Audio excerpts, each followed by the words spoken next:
Okay, cool. All right, so we're back, man, back with the man himself, Greg Jeffries. Today, I wanted to kind of touch on, well, where are my manners? How you doing, Greg? What's up? Doing awesome, man. It's just another good day. It's super beautiful and sunny, but it's freezing. So Yeah, that's awesome. yeah, this winter weather has been kind of strange, but anyways, can't complain too much when we get mostly sunshine around here. Uh, Yeah. we're probably 10 months out of the year or whatever. But anyways, yeah. So I'm going through Wealthy Affiliate, as you guys all know. I'm following on BlueHighlightedText.com.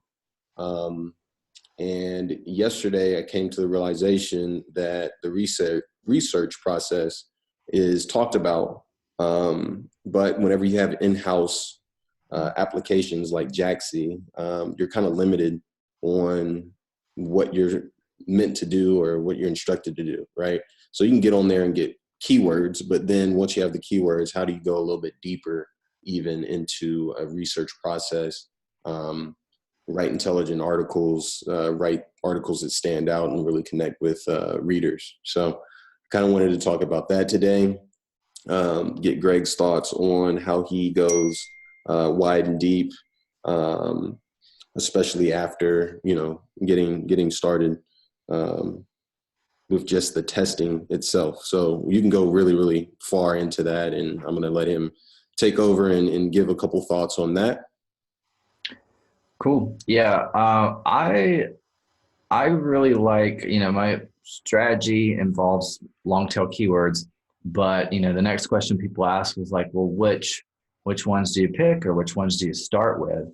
And I usually just tell them just kind of have a mindset to really just create content around all of them. Just kind of do a little bit each day until you create content around all of them. And then once you have all that content, you can stretch it in a lot of different ways. So you can upload to multiple blogs, multiple properties. You can take content, text, and turn into videos and create video content and vice versa.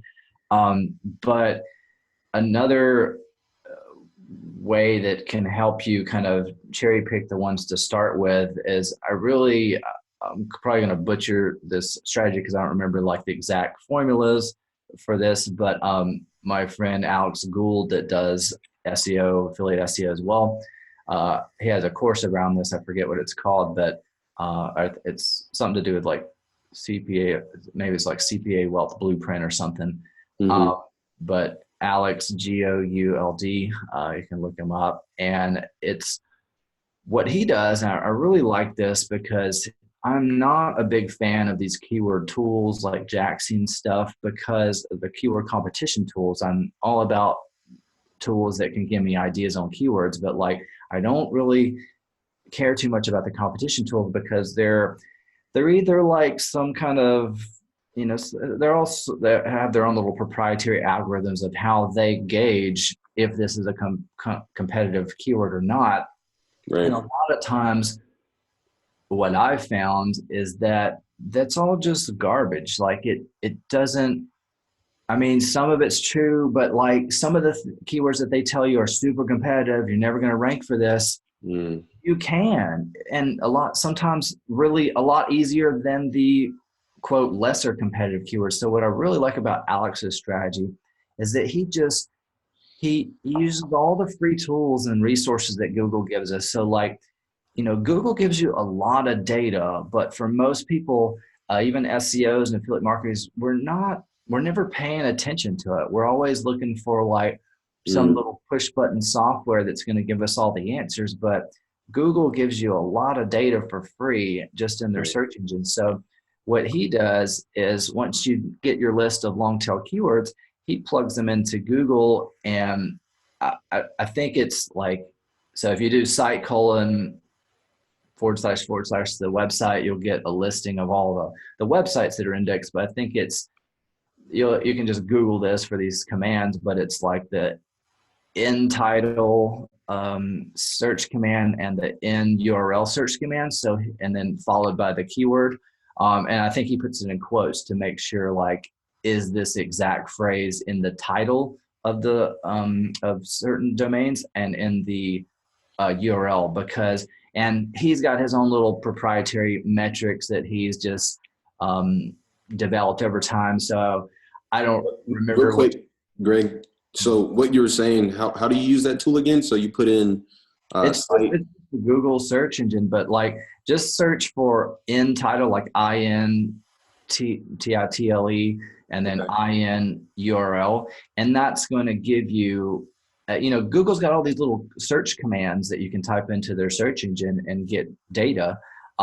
They just, frown, they kind of like put all these captchas in place if you're doing it like hundreds a day, to kind of slow you down. But if you search that, it's going to pull up all of, and if you put the, I think it's in URL colon, um, I think space, and then put your keyword, your long tail keyword phrase in quotes, it's going to pull up all the search queries that are, all the websites that it can find that have that exact like phrase, word for word, long tail, all in that order, that have all those keywords in the URL. So I forget what his metrics go by, but like I want to say maybe like under 100,000 in the title and under 10,000 in the URL, is like and assuming that it gets, I forget how he gauges um, the traffic. I think he's just literally going by some of the keyword search volume data from the keyword planner tool. So, the long tail keywords aren't going to show a lot of volume or even nothing, which doesn't mean that there isn't search volume there. But Okay. but I'm looking at it right now. I'm trying to figure out how to do that right now with the quotes. yeah, Pulling up some stuff. I think I could.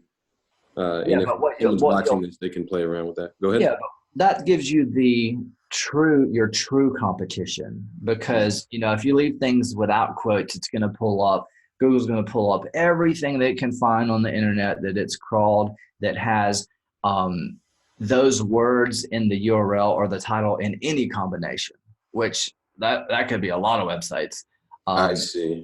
so like your true competition is going to be really really really small a lot of times. um, so that gives you a better insight into that. Like I Okay. I have I plans in the see. future. I would like to create like my own little keyword tool based on Alex's formula. So it's not, again, I don't know what all these other metrics, all these other tools use, but I want to use like the truest data I can find, which is what Google's given us for free. I'm just kind of making the most sense out of it that I can, because all these, there's all these keyword competition tools, and it seems like it's kind of been narrowed down to about two or three that have kind of are the dominant ones right now, Right. because they kind of have come and gone over the years. But I just don't trust them, because it's the same reason why I preach, go after long tail keyword stuff, especially when you're brand new, just because it's more, you have a more chance to succeed.